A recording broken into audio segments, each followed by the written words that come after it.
ആറന്മുളയിൽ ദുരിതാശ്വാസ പ്രവർത്തനത്തിനെത്തിയ off road വാഹനങ്ങൾക്ക് പെറ്റിയടിച്ച് MVD.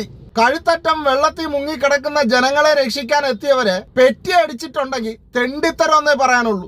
ഈ പെറ്റിയടിച്ച ഏമാമാർ ഒരു കാര്യം മനസ്സിലാക്കണം. നമ്മുടെ നാട്ടില് ഇപ്പൊ എല്ലാ വർഷവും ഇതുപോലെയുള്ള ദുരന്തങ്ങൾ വന്നുകൊണ്ടിരിക്കുകയാണ്. നിങ്ങളൊന്ന് ഓടിയാ എത്താത്തടത്താണ് ഇവരുടെയൊക്കെ വാഹനങ്ങൾ കൊണ്ടുവന്ന് ഈ രക്ഷാപ്രവർത്തനം നടത്തുന്നത്. ഇവരൊക്കെ ഈ രക്ഷാപ്രവർത്തനം നടത്തുമ്പോ ഇവർക്കൊന്നും ഒരു കോപ്പം തിരിച്ചു കിട്ടാൻ പോകുന്നില്ല. മറിച്ച് ഇവർക്ക് ഈ ഒരു രക്ഷാപ്രവർത്തനം ഈ വെള്ളത്തിൽ നടത്തിയിട്ട് തിരിച്ചു പോകുമ്പോ ഇവരുടെയൊക്കെ വാഹനങ്ങളിൽ ഉണ്ടാവുന്ന മെയിൻ്റെനൻസ് എത്ര രൂപയാണെന്ന് നിങ്ങൾക്ക് വല്ല ബോധം ഉണ്ടാ? ഇവരുടെയൊക്കെ വാഹനങ്ങളുടെ engine oil, gear oil, housing oil തുടങ്ങി എഞ്ചിൻ പണിയും ഗിയർ ബോക്സിന്റെ പണി വരെ എടുക്കേണ്ടി വരും. ഇവരൊക്കെ പൊന്നുപോലെ കൊണ്ടു നടക്കുന്ന ഈ വാഹനങ്ങൾ അവർ ഈ രക്ഷാപ്രവർത്തനത്തിന് ഇറക്കിയിട്ടുണ്ടെങ്കിൽ അവരുടെ നല്ല മനസ്സ് കാണണ്ടേ? അതിനിടയിൽ വന്ന് ഈ തെണ്ടിത്തരം കാണിക്കണോ സാറുമാര്? ഈ പെറ്റിയടിച്ച സാറുമാരുടെ അമ്മയോ പെങ്ങളോ സഹോദരങ്ങളോ ഭാര്യയോ കുഞ്ഞോ ഇതുപോലെയുള്ള വെള്ളപ്പൊക്കത്തിൽ അകപ്പെടുമ്പോ ചിലപ്പോ ഇവരെ കാണുള്ളൂ രക്ഷപ്പെടുത്താൻ.